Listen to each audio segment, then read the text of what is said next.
दोस्तों आज के इस वीडियो में हम बात करने वाले हैं कि 12th पास करने के बाद आप जज कैसे बन सकते हैं। दोस्तों आप में से लगभग सभी स्टूडेंट जज के बारे में सुना होगा या फिर किसी मूवी वगैरह में देखा होगा, लेकिन आप में से बहुत ही कम स्टूडेंट को ये पता होगा कि जज कैसे बनती हैं। इसके लिए आपके पास क्वालिफिकेशंस क्या होनी चाहिए, जज कितने प्रकार के होते हैं। इसके साथ साथ आपको ये भी पता होना चाहिए कि जज बनने के लिए कौन सा एग्ज़ाम देना पड़ता है, एग्ज़ाम का एग्ज़ाम पैटर्न और सिलेबस क्या होता है, कौन से सब्जेक्ट से आपके क्वेश्चन पूछे जाते हैं, जज की शैली कितनी होती है। सारी जानकारी इस वीडियो में देने वाले हैं, तो वीडियो को अंत तक जरूर देखिए। आइए वीडियो को स्टार्ट करते हैं। दोस्तों आइए सबसे पहले हम आज के वीडियो में बात करते हैं कि जज क्या होते हैं और इनका काम क्या होता है। दोस्तों जज जिसके बारे में आपने सुना ही होगा कि वो किसी भी कोर्ट में वो एक अधिकारी होते हैं, जज होते हैं जो फैसला सुनाते हैं। जैसे कि कोई व्यक्ति अगर क्राइम कर दिया है तो उसे कौन सी सज़ा मिलेगी, अगर कोई निर्दोष है तो उसे कौन सी सज़ा, उसकी माफ़ी कैसे दिया जाएगा, ये सारा जो काम करना होता है वो एक जज का होता है। ये तो आपको सब पता ही होगा।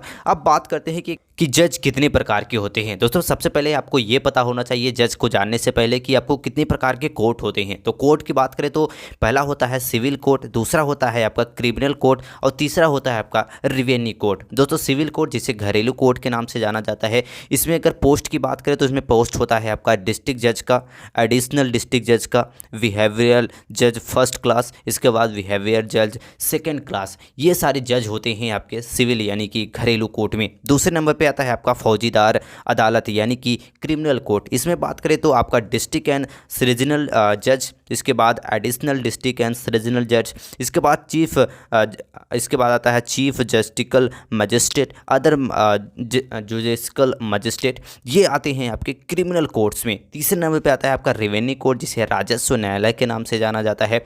इसमें आपका होते हैं रेवेन्यू बोर्ड, कमिश्नर, कलेक्टर और तहसीलदार इसके अंदर आते हैं। तो ये तीन प्रकार के कोर्ट होते हैं किसी भी राज्य में। अब बात करते हैं कि यदि आप एक जज बनना चाहते हैं तो उसके लिए आपके पास क्वालिफिकेशंस क्या होनी चाहिए। दोस्तों एक जज बनने के लिए सबसे पहले आपका 12th पास होना चाहिए। 12th आप किसी भी स्ट्रीम, साइंस, कॉमर्स, आर्ट, किसी भी स्ट्रीम से पास कर सकते हैं।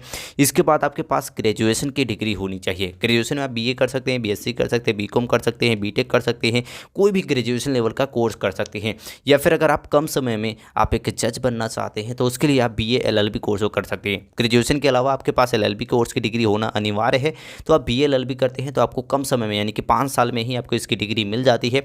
अदरवाइज अगर आप बीए करते हैं फिर एलएलबी करते हैं तो आपको 6 साल लग जाता है। या फिर कोई भी अदर कोर्स करते हैं तो कम से कम 3 साल तो करना ही होगा। इसके बाद 3 साल एलएलबी कोर्स करेंगे तो आपको 6 साल लग जाएंगे। अगर आप बीए एलएलबी करेंगे तो 5 साल में ही आपका कंप्लीट हो जाएगा।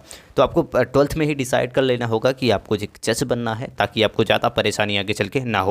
इसके बाद जैसे ही आप बीए एलएलबी कोर्स की डिग्री आ जाती है, इसके साथ साथ आपके पास एक्सपीरियंस मांगा जाता है कम से कम 7 साल का। किसी भी कोर्ट में एक वकील के तौर पे आपको कम से कम 7 साल कार्य करने के बाद ही आप जज के एग्ज़ाम के लिए अप्लाई कर पाएंगे। यह सारा क्वालिफिकेशंस आपके अंदर होना चाहिए।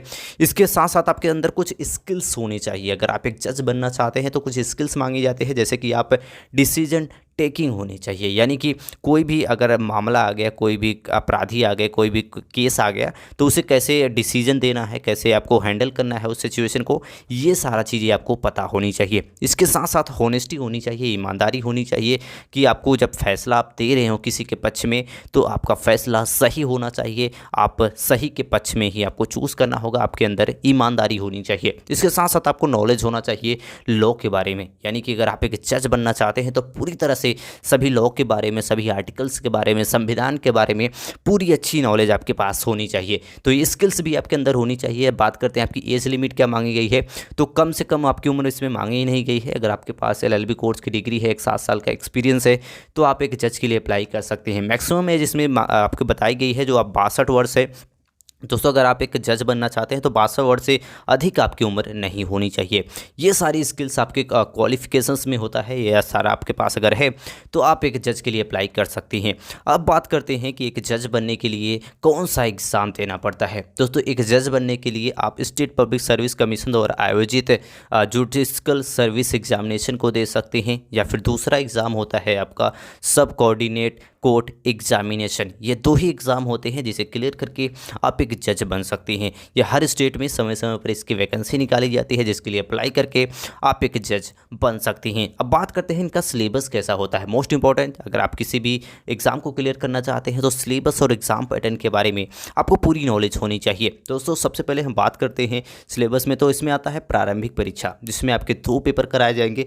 पहला पेपर होगा आपका 150 मार्क का और दूसरा होगा आपका 300 मार्क का। पहला पेपर 2 घंटे का और दूसरा पेपर होगा आपका 3 घंटे का होगा। पहले पेपर में आपका जनरल नॉलेज यानी कि जीके से रिलेटेड आपके क्वेश्चन पूछे जाएंगे जिसमें 150 मार्क आपके निर्धारित होता है, और दूसरा आता है आपका लॉ से रिलेटेड क्वेश्चन पूछे जाएंगे जिसमें 300 मार्क निर्धारित होता है, 3 घंटे का समय दिया जाता है। प्रीलिम्स में ये सारे आपका मेन आपका होगा, इसमें आपके क्वेश्चन पूछे जाएंगे जिसे आपको क्लियर करने के बाद आपको मुख्य परीक्षा के लिए चयनित किया जाएगा। अगर आप मुख्य परीक्षा के लिए सेलेक्ट होते हैं तो अब बात करते हैं कि मुख्य परीक्षा में आपका क्या क्या होगा।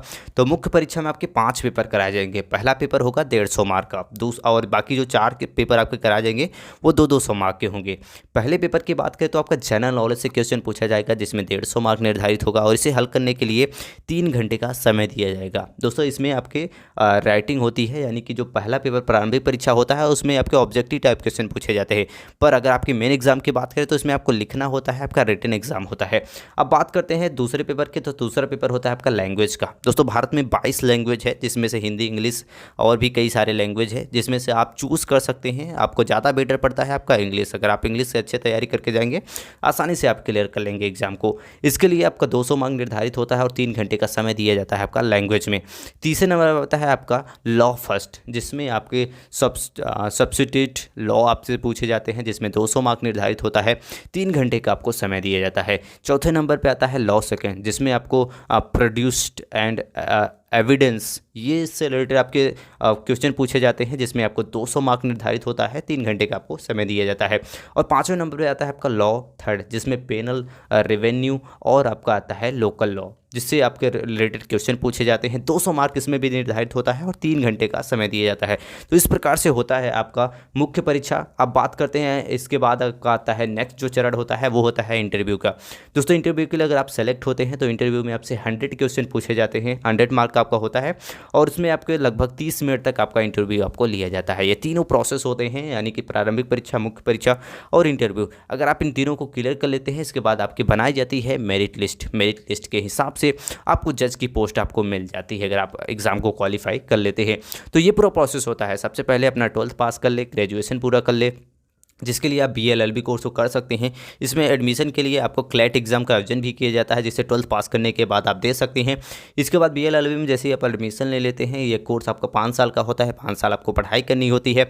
इसके बाद आप किसी भी कोर्ट के लिए, वकील के लिए आपको अप्लाई करना होता है, उसमें वकील बनना होता है और कम से कम 7 साल का एक्सपीरियंस लेना होता है। इसके बाद आप जज के एग्ज़ाम के लिए अप्लाई कर सकते हैं। जज के एग्ज़ाम के लिए 2 एग्ज़ाम होते हैं, जुडिकल सर्विस एग्ज़ाम और आपका सबऑर्डिनेट कोर्ट एग्ज़ाम। दोनों एग्ज़ाम से किसी एग्ज़ाम को अप्लाई कर सकते हैं। इसके बाद प्रारंभिक परीक्षा, मुख्य परीक्षा और इंटरव्यू को क्लियर करके आप एक जज बन जाते हैं। अब बात करते हैं कि एक जज की शैली कितनी होती है। आप में से बहुत सारे स्टूडेंट जानना चाहते होंगे।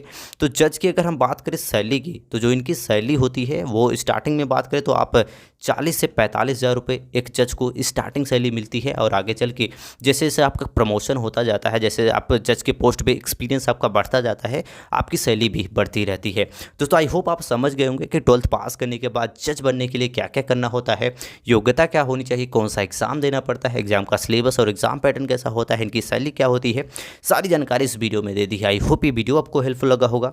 ऐसे ही वीडियो के लिए चैनल को लाइक और सब्सक्राइब जरूर कर ले। मिलते हैं नेक्स्ट वीडियो में, तब तक के लिए जय हिंद।